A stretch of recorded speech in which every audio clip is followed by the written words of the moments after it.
क्योंकि चिराग पासवान ने ये कंडीशन तो तय कर दिया है कि हाजीपुर की सीट वो किसी कीमत पे नहीं छोड़ने जा रहे हैं। क्या अगर बीजेपी, देखिए, अब किसी हाजीपुर को छोड़कर किसी दूसरे सीट पे अगर पारस को बीजेपी ऑफर भी करती है तो पारस नहीं लड़ने जा रहे हैं। वो बेस ना, वो वोट जो है ना पशुपति कुमार पारस का है ना चिराग पासवान का है। जो भी है वो रामविलास पासवान के कारण है, क्योंकि हाजीपुर से कई बार वो सांसद रहे हैं। हाजीपुर के लिए उन्होंने, क्षेत्र के लिए जितना उन्होंने काम किया है, वोट बैंक तो रामविलास पासवान का जो भी वोट बैंक है वो चिराग पासवान के साथ है, इसमें भी कोई कंफ्यूजन नहीं है। और बीजेपी ये जानती है, समझ है, जो मेरी राजनीतिक समझ है, बीजेपी इस ऑप्शन पे जाएगी कि पशुपति पारस को ऑफर करे राज्यसभा कि ठीक है हाजीपुर की सीट चिराग पासवान के लिए छोड़ दी जाए, जमुई के साथ साथ हाजीपुर, जमुई भी नहीं छोड़ने जा रहा है। चिराग पासवान हो सकता है 2 सीटों से चुनाव लड़े अगर हाजीपुर लड़ते हैं तो, या तो फिर रीना पासवान को वहां से खड़ा करवाएंगे अपनी मां को।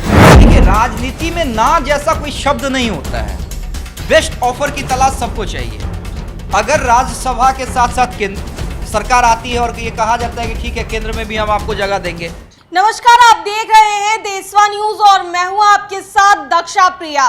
बिहार में बीजेपी की लड़ाई लालू नीतीश से और साथ में जो 7 दल हैं उनसे है, लेकिन एनडीए की अगर बात करें तो एनडीए का कुनबा बढ़ने का नाम नहीं ले रहा है।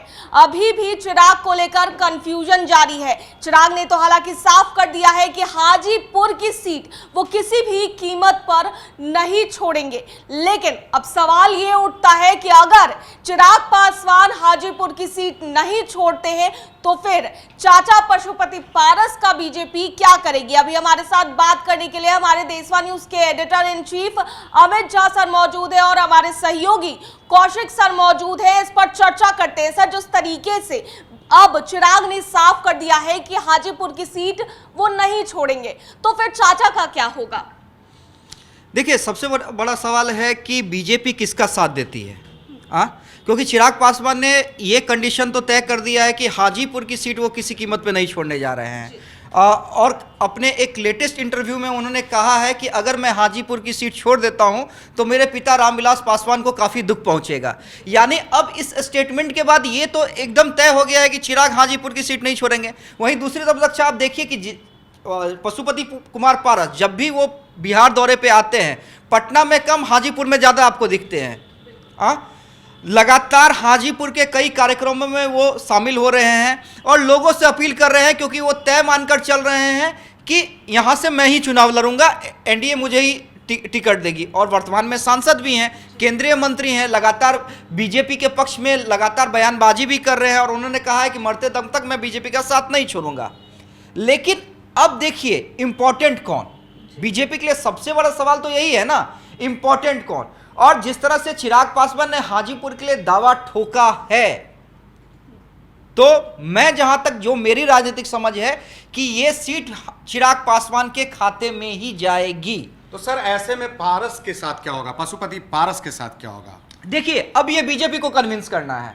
क्या अगर बीजेपी, देखिए, अब किसी हाजीपुर को छोड़कर किसी दूसरे सीट पे अगर पारस को बीजेपी ऑफर भी करती है तो पारस नहीं लड़ने जा रहे हैं, क्योंकि उन्हें पता है कि हाजीपुर के अलावा वो कहीं से भी लड़ेंगे तो चुनाव जीतना काफ़ी टफ होगा। क्योंकि हाजीपुर में एक जनाधार बना हुआ है, एक बेस बना हुआ है, और वो बेस रामविलास पासवान का है। वो बेस ना, वो वोट जो है ना पशुपति कुमार पारस का है ना चिराग पासवान का है। जो भी है वो रामविलास पासवान के कारण है, क्योंकि हाजीपुर से कई बार वो सांसद रहे हैं। हाजीपुर के लिए उन्होंने, क्षेत्र के लिए जितना उन्होंने काम किया है, तो जनता जो है वो रामविलास पासवान को जानती है। और रामविलास पासवान का उत्तराधिकारी के तौर पर लोग किसे देख रहा है, तो चिराग पासवान को। और वोट बैंक तो रामविलास पासवान का जो भी वोट बैंक है वो चिराग पासवान के साथ है, इसमें भी कोई कंफ्यूजन नहीं है। और बीजेपी ये जानती है। तो अब, लेकिन मैं ये बार बार कह रहा हूं, कौशिक जी, इस चीज को समझिए, इसका कतई मतलब नहीं है कि अगर चिराग पासवान की बात मानी जाएगी तो पारस को आउट कर दिया जाएगा एनडीए गठबंधन से। तो सर यही तो सवाल है कि अगर बीजेपी की अगर बात कर रहे हैं तो ना चिराग पासवान मानने के लिए तैयार होंगे, क्योंकि उन्होंने साफ कर दिया हाजीपुर की सीट वो नहीं छोड़ेंगे।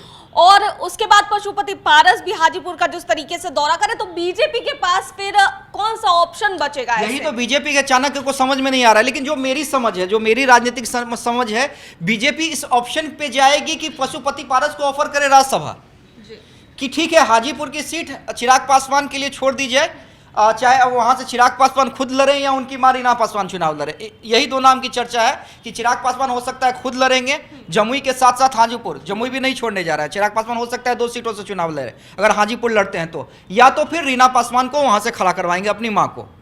तो ऐसे में बीजेपी को कन्विंस करना है पशुपति पारस को कि ठीक है आप राज्यसभा जाइए। मैं बार बार कह रहा हूं कि चिराग ने यह भी शर्त रखी है कि पशुपति पारस जिस गठबंधन का हिस्सा होंगे उस गठबंधन में मैं नहीं जाऊंगा, लेकिन ऐसा होगा नहीं। अगर बीजेपी आपके इस मांग को मानेंगी तो कुछ मांगों को आपको भी मानना पड़ेगा, चाहे भले ही ठीक है आप अपने चाचा के साथ मन शेयर करे या ना करे। मैं बार बार कह रहा हूं कि चिराग को वरीयता देगी बीजेपी, लेकिन पारस को भी छोड़ेगी नहीं। जी, लेकिन जहां तक सर आप राज्यसभा की बात करें तो क्या लगता है पशुपति कुमार पारस जो है वो राज्यसभा के लिए तैयार होंगे? कन्विंस बीजेपी को करना है। जी, देखिए राजनीति में ना जैसा कोई शब्द नहीं होता है, बेस्ट ऑफर की तलाश सबको चाहिए।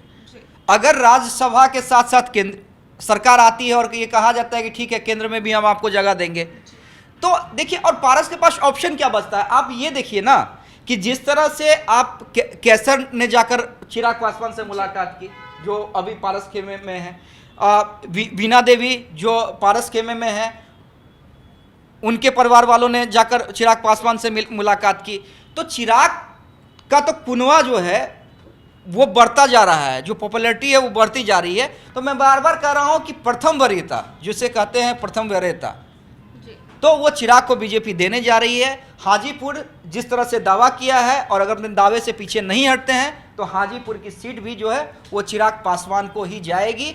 अब बीजेपी कैसे कन्विंस करेगी पशुपति पारस को राज्यसभा के लिए या अन्य चीज़ों के लिए, वो देखने वाली बात होगी। लेकिन कंफर्म है अगर चिराग अरे रहे तो हाजीपुर की सीट से कोई समझौता नहीं होने जा रहा है। फिलहाल बीजेपी के लिए जो है अभी कठिन दौर है इस मामले को फैसला लेने को लेकर के। हाँ निश्चित रूप से आप देखिए ना, जहाँ पे नीतीश कुमार जो है यहाँ पे 7 दलों का गठबंधन है और नीतीश कुमार जो है लगातार विपक्षी एकता की मुहिम में लगे हुए हैं और उन्हें सफलता भी मिल रही है, और बिहार के अंदर बीजेपी जो है अपना कुनवा नहीं बढ़ा पा रही है। तो एक समस्या तो है और सबसे बड़ी समस्या वो खुद चाचा पारस और भतीजे चिराग ने पैदा कर दी है। तो सॉल्यूशन अब बीजेपी को करना है कि वो कब तक इन चीज़ों का सॉल्यूशन निकाल के एनडीए का कुनवा बना पाना है।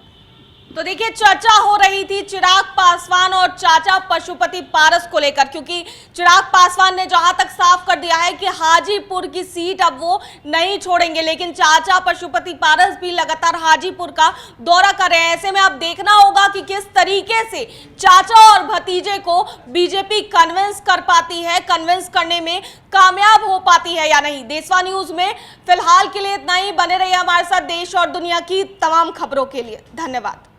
सिर्फ खबर दिखाना देशवा न्यूज का मकसद नहीं, देशवा न्यूज की कोशिश है कि समाज की सूरत बदलनी चाहिए। देशवा न्यूज पर वीडियो देखने के लिए लाइक करें, सब्सक्राइब करें, साथ ही बेल आइकन दबाना न भूलें।